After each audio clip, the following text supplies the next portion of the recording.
Wide awake at stupid o'clock. Watch a dude build stuff in the snow. It's better than Ambien.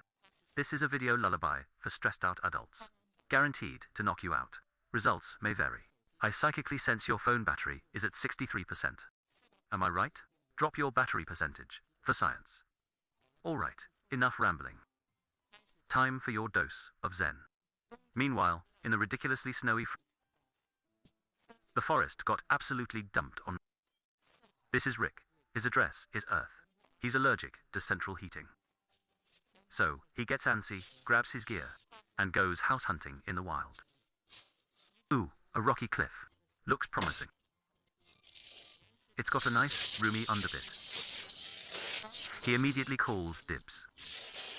Time for some extreme landscaping.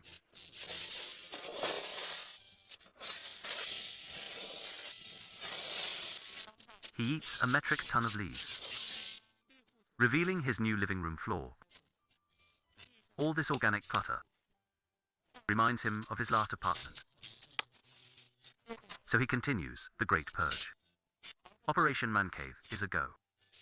Rick goes shopping for materials at Forest Depot. He's in the market for dead trees. Since they're already ghosts, they've given up on life anyway. These trees are now involuntary shelter donors.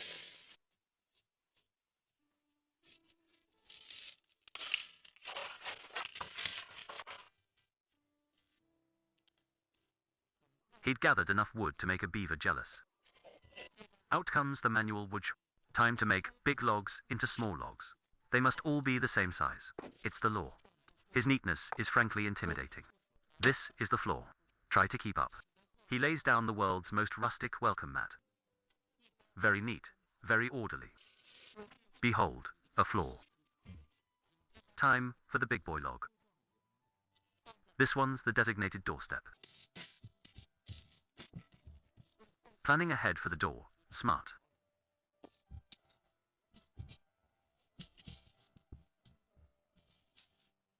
Window shopping in the woods is a bit different. Jackpot, a tree with a hole in it. Nature's prefab. One man's hollow trunk is another man's window frame.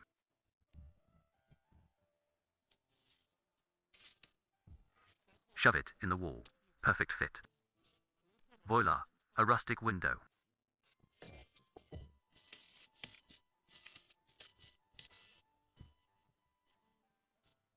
A man gets thirsty. Time for a water run. The scenery wasn't half bad either. Lots of snow on everything, which makes this chore slightly less of a chore. Suddenly, a wild icefall appears. It's a waterfall on pause. Looks like a bad 80s special effect. Basically, a giant, fancy icicle. Time to harvest some solid water. Just add heat. Time for some home improvement.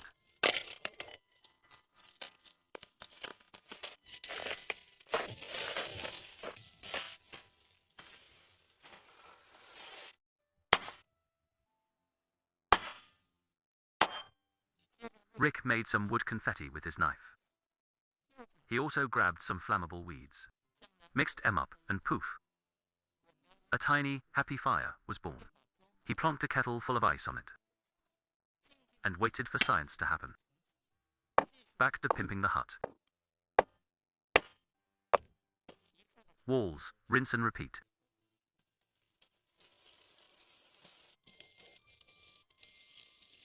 Once the water bubbled, Rick yeeted in a handful of flour tea. Gurgle, gurgle, went the flour soup. He poured his hipster brew with a steady hand.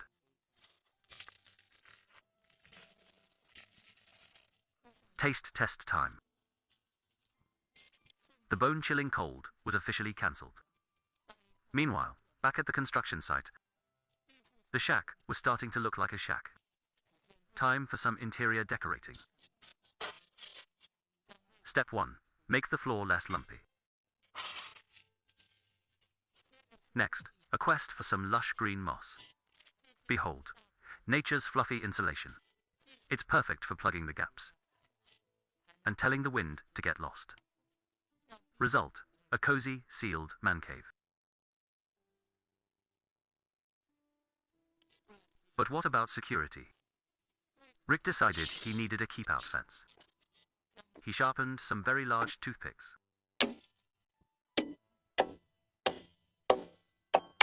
All the better for stabbing the ground with.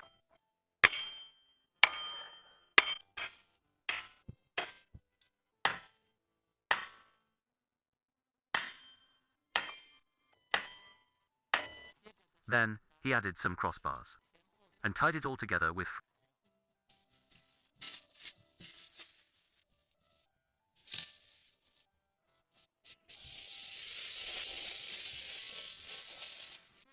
Rick's 5-star leaf mattress is now accepting reservations.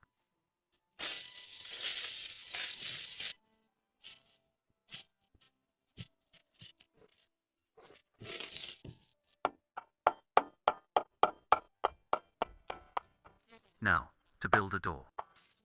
Step 1. Make a bunch of holes. Step 2. Carve a bigger hole.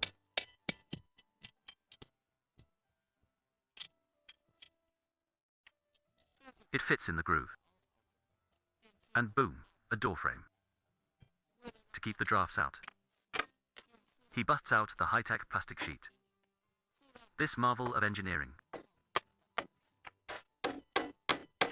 keeps the inside in and the outside out. But plastic looks tacky. So Rick adds some leaves. It's for privacy and style. Definitely for that simple, elegant look.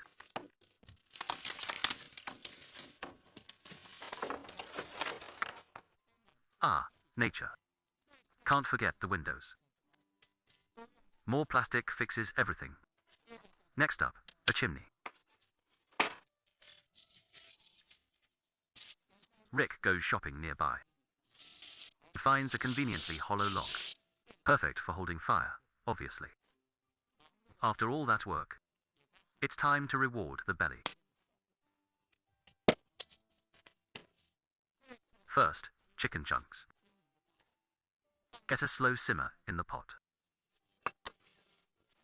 Then, he unleashes the prized beef, chopping it with furious skill. Onions join the party. Breadcrumbs, and some magic dust.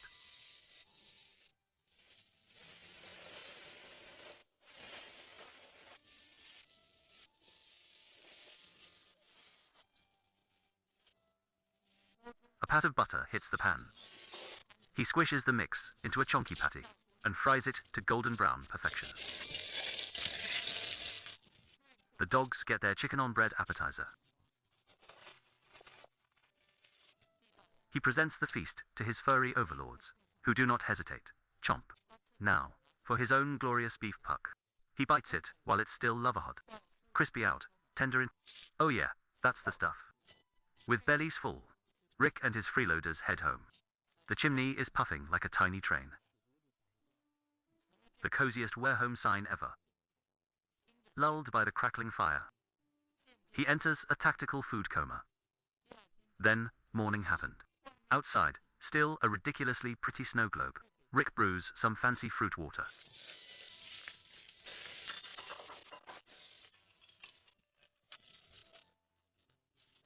To fight the morning's icy grip.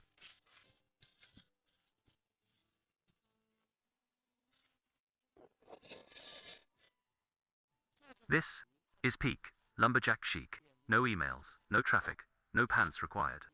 All that stress, poof, gone. You, on your couch, can feel it too, right? This is what touching grass actually means.